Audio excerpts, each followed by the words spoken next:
दोस्तों नमस्कार। आज की इस वीडियो में हम बात करेंगे कक्षा 10वीं संस्कृत के एक महत्वपूर्ण अध्याय जिसका नाम है मंदाकिनी वर्णनम। यह हमारा वन शॉट वीडियो है जिसमें हम सबसे पहले इसके संपूर्ण अर्थ को जानेंगे और उसके बाद ऑब्जेक्टिव प्रश्नों को जानेंगे। तो बिना समय गवाए शुरू करते हैं क्योंकि यह हमारा 10वां पाठ है यानी 10वां अध्याय है। तो सबसे पहले मैं इसका थोड़ा सा संस्कृत पढ़ूंगा क्योंकि इसमें श्लोक बहुत सारा है, यानी 10 श्लोक दिए गए हैं। तो बारी बारी से पहले श्लोक पढ़ेंगे फिर उसका अर्थ। इसका परिचय जान लेते हैं। कहता है कि प्रस्तुतः पाठः वाल्मीकि रामायणस्य अयोध्या कांडस्य 95 यानी 95 तमात् सर्गात् संकलितः। ठीक है। वनवास प्रसंगे रामः सीतया लक्ष्मणेन च सह चित्रकूटं प्राप्नोति तत्र स्थितां मंदाकिनी नदीं वर्णयन् सीतां संबोधयति। इयं नदी प्राकृतिकैः उपादानैः संबलिता चित्तं हरति। अस्याः वर्णनं कालिदासो रघुवंश काव्ये अपि 13 सर्गे करोति। ठीक है। अनुष्टुप छंदसि महर्षि वाल्मीकि मंदाकिनी वर्णने प्रकृते यथार्थम चित्रणम करोति। अब यहाँ तक का अर्थ समझते हैं। बोलता है कि प्रस्तुत पाठ यानी यह जो मंदाकिनी वर्णनम है, यह पाठ वाल्मीकि रामायण के अयोध्या कांड, ठीक है, वाल्मीकि रामायण के अयोध्या कांड के 95 सर्ग से संकलित है। तो कहाँ से संकलित है? तो अयोध्या कांड के 95 सर्ग से। ठीक है। और किस रामायण के? तो वाल्मीकि रामायण के। किस रामायण के? वाल्मीकि रामायण के। फिर आगे कहता है कि वनवास के प्रसंग में राम लक्ष्मण और सीता के साथ, राम जो थे लक्ष्मण और सीता के साथ चित्रकूट पहुंचते थे। जब वनवास हो जाता है राम जी को तो उनके साथ लक्ष्मण और राम की पत्नी सीता सब कोई जो है चित्रकूट पहुंचते हैं।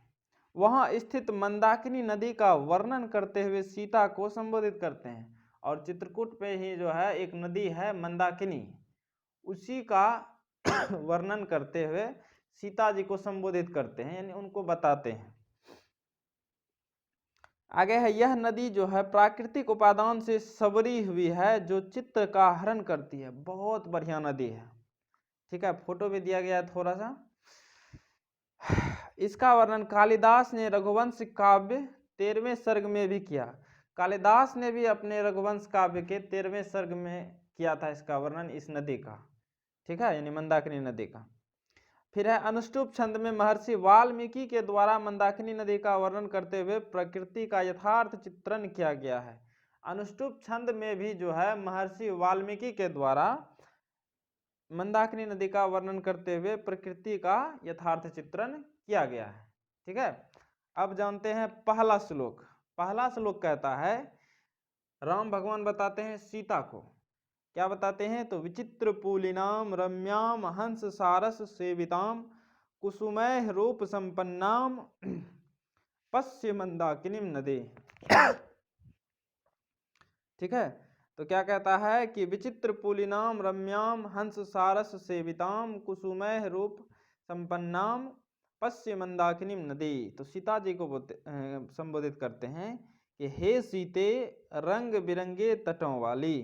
ठीक है, रंग बिरंगे तटों वाली अतीब मनोहर यानी अत्यंत सुंदर हंस और सारस पक्षियों के द्वारा सेवित, हंस और सारस पक्षियों के द्वारा सेवित इस मंदाकिनी नदी को देखो।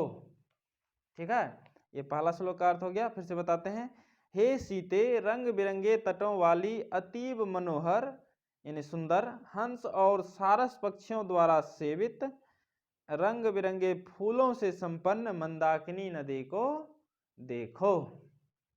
अब दूसरा श्लोक है, नाना विदय तीर रोह वृत्ताम पुष्प फल द्रुमैः राजंतीम राज राजस्य नलिनीम इव सर्वतः।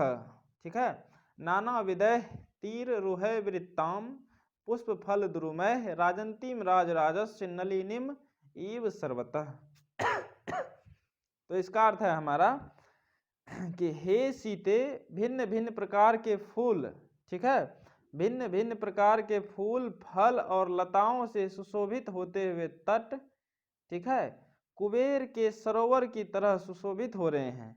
राज राजस्य, राजाओं का राजा किसे कहा जाता है? कुबेर को, ठीक है, कुबेर के सरोवर की तरह सुशोभित हो रहे हैं। भिन्न भिन्न प्रकार के फूल फल और लताओं से सुशोभित होते हुए तट जो है, तट ऐसा लग रहा है जैसा कुबेर का सरोवर है, एकदम कुबेर का खजाना का सरोवर इस तरह से चमक रहा है। अब देखते हैं हम अपना तीसरा श्लोक। तीसरा श्लोक कहता है, मृग यूथ निपितानि कलुष सांभांसी सांप्रतम तीर्थानि रमणीयानि रतिम संजयंती में, ठीक है, फिर से एक बार पढ़ते हैं। मृग युथ निपितानि कलुष सांभांसी सांप्रतम तीर्थानि रमणीयानि रतिम संजयंती में। तो तीसरे श्लोक का अर्थ है हमारा, कहता है हे सीते, ठीक है, मृग का मतलब होता है हिरण। हे सीते, हिरणों का झुंड जो है जल पीकर इस समय यहाँ का जल गंदा कर गए हैं, ठीक है। हे सीते, हिरणों का झुंड जल पीकर इस समय यहाँ का जल गंदा कर गए हैं, तथापि उसके रमणीय घाट मेरे मन को आनंदित कर रहे हैं। अब देखिए, गंदा घाट भी इनके मन को आनंदित कर रहे हैं। ये तो जबरदस्ती बनोटी हुआ एक तरह से बात। तो हे सीते, हिरणों का झुंड जो है जल पीकर इस समय यहाँ का जल क्या कर गए? गंदा कर गए हैं, तथापि उसके रमणीय घाट मेरे मन को आनंदित कर रहे हैं, खुशी प्रदान कर रहे हैं। अब श्लोक नंबर 4 कहता है, जटा जिनधरा काले वल्कलोत्तर वाससः ऋष्यः अवगाहन्ते नदी मंदाकिनीं प्रिये, ठीक है, फिर से एक बार पढ़ते हैं। जटा जिनधरा काले वल्कलोत्तर वाससः ऋष्यस्त अवगाहन्ते नदी मंदाकिनीं प्रिये, ठीक है। तो चौथा श्लोक का अर्थ हो गया, हे प्रिय, इस समय जटाओं को धारण करने वाले, कौन जटाओं को धारण करते हैं? ऋषि मुनि सब। तो इस समय जटाओं को धारण करने वाले तथा वृक्ष की छाल, यानी खाल जो होता है, वृक्ष की छाल पहनने वाले ऋषि गणों के स्नान करने से सुशोभित होती हुई इस मंदाकिनी नदी को देखो।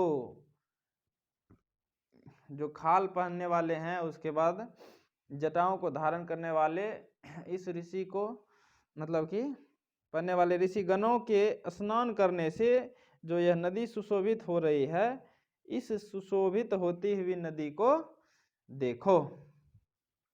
अगला श्लोक है हमारा, एते परे विशालाक्षी मुनयः संसित व्रता। एक लाइन छूट गया। इसमें कहता है, आदित्यम उपतिष्ठन्ते नियमा दुर्ध वाह वाह एते परे विशालाक्षी मुनयः संसित व्रता, ठीक है। आदित्यम उपतिष्ठन्ते नियमा दुर्ध वाह वाह एते परे विशालाक्षी मुनयः संसित व्रता। इसका अर्थ जानते हैं? तो इसका अर्थ कहता है, हे विशालाक्षी, हे बड़ी बड़ी नेत्रों वाली। तो ये ऑब्जेक्टिव में आता है कि बड़ी बड़ी नेत्रों वाली किसे कहा गया है, या विशालाक्षी किसे कहा गया है? तो माता सीता को। किसको कहा गया है? सीता को। सीता को ही संबोधित कर रहे हैं। तो हे विशालाक्षी, भगवान सूर्य के उदय होने पर, ठीक है, आदित्यम उपतिष्ठन्ते, आदित्य मतलब सूर्य होता है, तो भगवान सूर्य के उदय होने पर उनकी उपासना में नियम से, ठीक है, यहाँ पर है नियमात, नियमाद, ठीक है, नियम से दोनों भुजाओं को ऊपर उठा करके व्रत करते हुए इन मुनिगणों को देखो। इस तरह से मुनिगण नहीं करते हैं, दोनों एकदम भुजा को उठा करके जो पूजा करते हैं उस नदी का या सूर्य का, तो उसको देखने बोल रहा है। तो एक बार फिर से बताते हैं इसका अर्थ, हे विशालाक्षी, भगवान सूर्य के उदय होने पर उनकी उपासना में, यानी सूर्य की उपासना में, किसकी उपासना में? सूर्य की उपासना में नियम से दोनों भुजाओं को ऊपर उठा करके व्रत करते हुए इन मुनि गणों को देखो। छठा श्लोक है हमारा, कहता है, मारुत उद शिखरय प्रणृत ई पर्वतः पादपय पुष्प पत्राणि सृजद भिर्भीतो नदीम। अब एक ही बार में अर्थ बताएंगे। इसका अर्थ है हमारा कि हे सीते, नदी के दोनों किनारों पर स्थित पेड़ पौधों के शिखर भाग तेज हवाओं के चलने से इस प्रकार हिल रहे हैं मानो पर्वत नृत्य कर रहा हो। नदी पर जो नदी के दोनों किनारा पर पेड़ पौधा जो है उसका शिखर जो होता है ऊपर वाला भाग तेज हवाओं के चलने से इस प्रकार हिल रहा है, वो भाग मानो पर्वत क्या कर रहा है, नृत्य कर रहा है, नाच रहा है, जबरदस्ती फुला रहा है।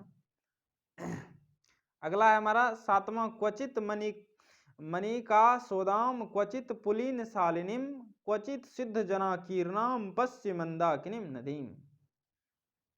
ठीक है, क्वचित का मतलब होता है कहीं पर, तो इसका अर्थ हो जाएगा हे प्रिय, कहीं पर मणि के समान स्वच्छ। मणि कितना स्वच्छ होता है, मणि मतलब पैसा नहीं हो, नागमणि वाला मणि हो। तो कहीं पर मणि के समान स्वच्छ चमकदार जल वाले, कहीं सुंदर तटों और घाटों वाली, कहीं सिद्ध जनों के तपस्या से सुशोभित होती हुई इस मंदाकिनी नदी को देखो। ठीक है, क्या कह रहा है कि हे प्रिय, कहीं पर मणि के समान स्वच्छ चमकदार जल वाले, कहीं सुंदर तटों और घाटों वाली, कहीं सिद्ध जनों के तपस्या से सुशोभित होती हुई इस मंदाकिनी नदी को देखो। अब श्लोक संख्या 8 है, निर्धुतान वायुना पश्य विततान पुष्प संचयान पोप्लुयमानान परान पश्य त्वम जल मध्यगान। ठीक है, तो इसका अर्थ हो जाएगा हे सीते, तेज हवाओं के चलने से, तेज हवाओं के चलने से, उसके दोनों बगल वृक्ष था बताए थे, तो तेज हवाओं के चलने से वृक्षों के टूटे हुए पुष्प जल के बीच में तैरने से सुशोभित होती हुई इस मंदाकिनी नदी को देखो। वही दिखा रहा है कि उस मंदाकिनी नदी में जो टूट के पुष्प का टुकड़ा गिरा है वो एकदम तैर रहा है, उसी को दिखा रहा है। कहता है हे सीते, तेज हवा के चलने से वृक्षों के टूटे हुए पुष्प जल के बीच में तैरने से सुशोभित होती हुई इस मंदाकिनी नदी को देखो।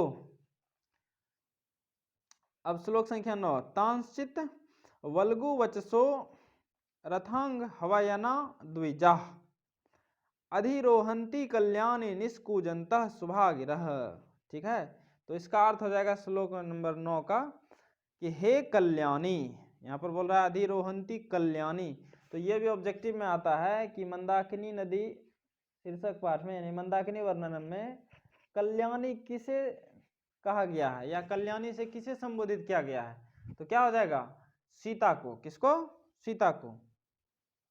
तो हे कल्याणी, मधुर वचन बोलने वाले या मधुर वचन वाले चकवा पक्षी, चकवा जो चांद को देख करके चहकता है, तो मधुर वचन वाले चकवा पक्षी नदी के तटों पर बैठकर कल्याणकारी आवाज में कूज रहे हैं।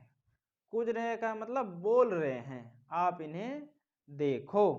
ठीक है, एक बार फिर से बोलते हैं, हे कल्याणी, मधुर वचन वाले चकवा पक्षी नदी के तटों पर बैठकर कल्याणकारी आवाज में बोल रहे हैं, आप इन्हें देखो। अब हमारा जो है आखिरी श्लोक बचा है, दर्शनम चित्रकूटस्य मंदाकिन्याः च शोभने अधिकम पूर्वासाः च मन्ये तब च दर्शनात्। ठीक है, इसका अर्थ है हमारा कि हे शोभने, इस बार शोभने कहा गया। सबसे पहले बोला कि हे प्रिय, हे सीते, हे विशालाक्षी, ठीक है, हे कल्याणी, और इस बार बोला गया है हे शोभने। सब सीता के लिए प्रयुक्त किया गया है, किसके लिए, सीता के लिए। तो हे शोभने, चित्रकूट और मंदाकिनी का दर्शन अत्यंत मनमोहक है। चित्रकूट और मंदाकिनी का दर्शन क्या है, अत्यंत मनमोहक है, बहुत बढ़िया है। लेकिन अयोध्यावासी इससे भी अधिक तुम्हारे दर्शन को मानते हैं। लेकिन चित्रकूट और मंदाकिनी से भी अधिक अयोध्या के लोग तुमको मानते हैं। किनको, सीता को। ठीक है, तो ये हमारा चैप्टर खत्म हो गया। अब देखते हैं इसके ऑब्जेक्टिव प्रश्नों को। हमारा पहला ऑब्जेक्टिव है कि किस छंद में मंदाकिनी वर्णनम पाठ है। तो किस छंद में? तो बताए थे अनुष्टुप छंद में। किस छंद में? अनुष्टुप छंद में, ऑप्शन सी। दूसरा प्रश्न, मंदाकिनी वर्णनम पाठ के रचनाकार कौन है? तो बताए थे वाल्मीकि जी। ठीक है, वाल्मीकि रामायण से लिया गया है, तो वाल्मीकि हो जाएगा इसका उत्तर। तीसरा प्रश्न, मंदाकिनी वर्णनम पाठ रामायण के किस कांड से लिया गया है? तो यह हमारा अयोध्या कांड में होगा, जब वनवास जा रहे थे उस टाइम, तो यह अयोध्या कांड, ऑप्शन डी। प्रश्न 4, मंदाकिनी नदी किसके तालाब के समान दिखाई पड़ रहा है? तो बताए थे कुबेर के खजाना के समान, यानी कुबेर के तालाब के समान एकदम चमक रहा है मंदाकिनी नदी, ऑप्शन सी। प्रश्न 5, मंदाकिनी नदी किस पर्वत के निकट बहती है? तो चित्रकूट। किस पर्वत के निकट? Chitrakoot, option C. अब देखते हैं प्रश्न संख्या 6, कहता है मंदाकिनी नदी का जल किसके पीने से गंदा हो गया है? तो बहुत सारे हिरन जो आए थे उनके पीने से वह जल गंदा हो गया है, तो ऑप्शन डी। प्रश्न संख्या थोड़ा सा जूम कर देते हैं, 7, कहता है कि रामायण के रचनाकार कौन है? तो वाल्मीकि हो जाएगा। 8 कहता है कालिदास की कौन सी रचना है? तो रघुवंशम। रघुवंशम जो है कालिदास की रचना है। अगला 9वां प्रश्न है, राम किसको मंदाकिनी नदी दिखा रहे हैं? तो हम बताए थे किसको दिखा रहे थे? तो सीता को, ऑप्शन सी। प्रश्न 10, कहता है वनवास प्रसंग में राम सीता लक्ष्मण के साथ कहाँ पहुंचते हैं? तो चित्रकूट। कहाँ पहुंचते हैं? चित्रकूट। ये नहीं होगा, ये नहीं होगा, ये नहीं होगा, ऑप्शन सी। 11 कहता है राम किसे संबोधित करते हुए मंदाकिनी नदी को का वर्णन करते हैं? किसको संबोधित कर रहे थे? तो बताए थे सीता को। जटा और मृगचर्म कौन धारण किए हुए हैं? तो मुनि लोग। ठीक है, जटा और वो मृगचर्म, पशुओं का जो चर्म यानी खाल जो बताए थे वो धारण किए थे। फिर अगला है सीता रामचंद्र की कौन थी? तो ये तो पत्नी हो जाएगा, ऑप्शन सी। पक्षी का पर्यायवाची क्या होता है? तो पक्षी का पर्यायवाची होता है द्विज। रवि नहीं होगा, काक नहीं होगा, मृग नहीं होगा, ऑप्शन बी। अब प्रश्न संख्या 15, दोनों भुजाओं को ऊपर करके कौन उपासना करते हैं? तो बताए थे मुनि लोग दोनों भुजाओं को ऊपर करके नियम से भगवान सूर्य का उपासना करते थे। तो प्रश्न संख्या 16 कहता है कि कौन नृत्य के समान प्रतीत हो रहा है? भक्त नहीं, मुनि नहीं, पर्वत नहीं, वृक्ष। वृक्ष जो है नृत्य के समान प्रतीत हो रहा था। प्रश्न संख्या 17 कहता है रंग बिरंगे तटों वाली कौन है? तो मंदाकिनी नदी। हंस सारस से युक्त कौन सी नदी है? मंदाकिनी नदी। जल के बीच में कौन तैर रहा है? तो जल के बीच में एक सारस पक्षी और दूसरा फूल, दोनों तैर रहा था। प्रश्न संख्या 20, कौन सी नदी प्राकृतिक संपदाओं से घिरी हुई है? कौन सी? मंदाकिनी। फिर है रघुवंश महाकाव्य के रचनाकार कौन है? तो वहां पर कराए थे कालिदास। रघुवंश महाकाव्य के कौन है? तो कालिदास। यहाँ पर देखिए कालिदास की कौन सी रचना है? तो रघुवंशम। तो रघुवंश महाकाव्य के रचनाकार हो जाएगा कालिदास। प्रश्न संख्या 22, विशाल नेत्रों वाली कौन है? तो हम बताए थे कि हे बड़ी बड़ी आंखों वाली, तो ऑप्शन सी हो जाएगा। मुनि लोग किसकी उपासना करते हैं? तो बताए थे भगवान सूर्य की नियम से। कौन नदी के को दोनों ओर से घेरे हैं? तो वृक्ष। ठीक है, कौन नदी को दोनों ओर से घेरे हैं? तो वृक्ष। प्रश्न संख्या 25, कौन सब नदी में स्नान करते हैं? तो कौन सब नदी में स्नान करते हैं? तो भक्त, दुर्जन, ऋषि, सज्जन। तो क्या हो जाएगा? ऋषि। 24 नंबर में थोड़ा सा डाउट है पर्वत और वृक्ष में से, थे इसको थोड़ा सा हम बाद में बताएंगे। प्रश्न 26 कहता है कि रामचंद्र जी ने शोभने संबंध का प्रयोग किसके लिए किया है? तो शोभने बताए थे सीता जी के लिए। किसके लिए? सीता जी के लिए। फिर है जटा जिन धरा ... वल कलोत्तर वाससः, इस श्लोकांश के रिक्त में कौन सा पद होगा? तो जटा जिन धरा काले, काले बताए थे, वल कलोत्तर वाससः, काले हो जाएगा, भाले बाले ताले नहीं होगा, काले। अब देखते हैं प्रश्न संख्या 28,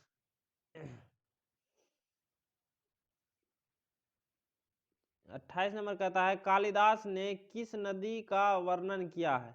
मंदाकिनी नदी का। किस नदी का? मंदाकिनी नदी का। वाल्मीकि रामायण से कौन सा पाठ संकलित है? कौन सा? मंदाकिनी वर्णनम। मंदाकिनी वर्णनम पाठ में किस नदी का वर्णन किया गया है? तो मंदाकिनी नदी का। अब यहाँ पर दिया ही नहीं है गंगा, यमुना, सरस्वती, सरयू, तो इसका उत्तर हमारा क्या हो जाएगा? गंगा। क्या हो जाएगा? गंगा। प्रश्न संख्या 31, चित्रकूट स्थित गंगा का वर्णन किस पाठ में है? मंदाकिनी वर्णन में, क्योंकि वो मंदाकिनी नदी जो है वो गंगा को ही प्रदर्शित करता है। रमणीयानि तीर्थानि किं संजयंती, रमणीयानि तीर्थ क्या उत्पन्न कर रहे हैं? तो क्या उत्पन्न कर रहे हैं? भक्ति को। किसको? भक्ति को। तो उम्मीद करते हैं कि आपको बेहतर समझ में आया होगा। ये ऑब्जेक्टिव खत्म हुआ। तो आज के लिए दीजिए मुझे इजाज़त। अपना ख्याल रखें, बड़ों का सम्मान करें। जय हिंद, जय भारत।